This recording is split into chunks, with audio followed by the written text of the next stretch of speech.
ప్రజాపాలన ప్రగతి ప్రణాళిక అనే ఒక డ్రామా ఏదైతే హై వోల్టేజ్ డ్రామా ఏదైతే 99 రోజుల పాటు పాలన పడకేసే డ్రామా, దోపిడీ నిరంతరాయంగా చేసుకునే డ్రామా ఏదైతే ఉందో, అధికారులు వాళ్ళ పనులు వాళ్ళు చేసుకోకుండా రోజు మినిస్టర్ల చుట్టూ తిరిగే డ్రామా ఏదైతే ఉందో, ప్రజలను మోసం చేసే డ్రామా ఏదైతే ఉందో, ఈ డ్రామా వల్ల తెలంగాణ ప్రజలకు ఎలాంటి ప్రయోజనాలు ఉనగూరవని చెప్తూ చివరిగా మళ్ళీ చెప్తున్నా, తెలంగాణ ప్రజలు ముక్త కంఠంతో ఒక్క విషయం డిమాండ్ చేయాలి.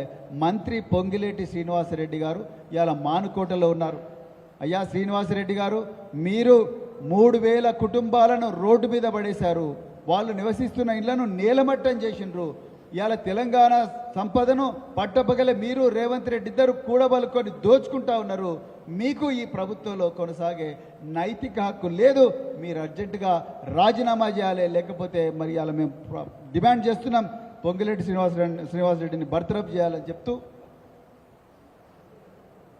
ఓరుగల్లు నగరంలో సదాంత్ అనే దళిత బంధు లబ్ధిదారుడి దుకాణాన్ని మరి కాంగ్రెస్ ప్రభుత్వం కూల్చేసింది. అది నేను చాలా క్లియర్గా ఇంతకుముందే చెప్పడం జరిగింది. మరి అందుకొరకు ఈ తెలంగాణకు నిజంగా శ్రీరామ రక్ష అంటే కేవలం బీఆర్ఎస్ పార్టీ మరియు కేసీఆర్ గారే.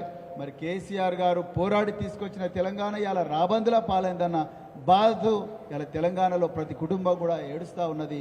అందుకొరకు త్వరలో ఎంత తొందరగా వీలైతే అంత తొందర మళ్ళీ కేసీఆర్ గారిని ముఖ్యమంత్రి చేసుకోవాలి, బీఆర్ఎస్ పార్టీని అధికారం తీసుకురావాలని చెప్పేసి తెలంగాణ పిల్లలందరూ కూడా 1000 దేవుళ్లకు మరి మొక్కుకుంటున్నారు. మరి ఇదే విషయం తెలంగాణ పిల్లలకు తెలియజేస్తూ, బీఆర్ఎస్ పార్టీ తెలంగాణ సంపదను దోచుకునే శక్తుల మీద తెలంగాణను ఒక ఏటీఎంగా మార్చి మరి ఢిల్లీలో ఉండే బడాబాబులకు ఆస్తులు పంచిపెట్టే ఈ దొంగల మీద వీరోచిత పోరాటం. మీరు ఎన్ని కేసులు పెట్టినా, మీరు ట్యాపింగ్ కేసు పెట్టినా, ఫార్ములా కేసు పెట్టినా, మీరు ఎన్ని కేసులు పెట్టినా ఎట్టి పరిస్థితుల్లో కూడా మేము మాట తప్పము, మడమ తిప్పమని చెప్తూ మరొకసారి ఇంత ఓపికగా మరి మా ఈ విషయాలను మేము చెప్పిన ఈ విషయాలను తెలంగాణ ప్రజలకు మరి ప్రసారం చేసిన మీడియా మిత్రులందరికీ కూడా ధన్యవాదాలు చెప్తూ, జై తెలంగాణ, జై కేసీఆర్.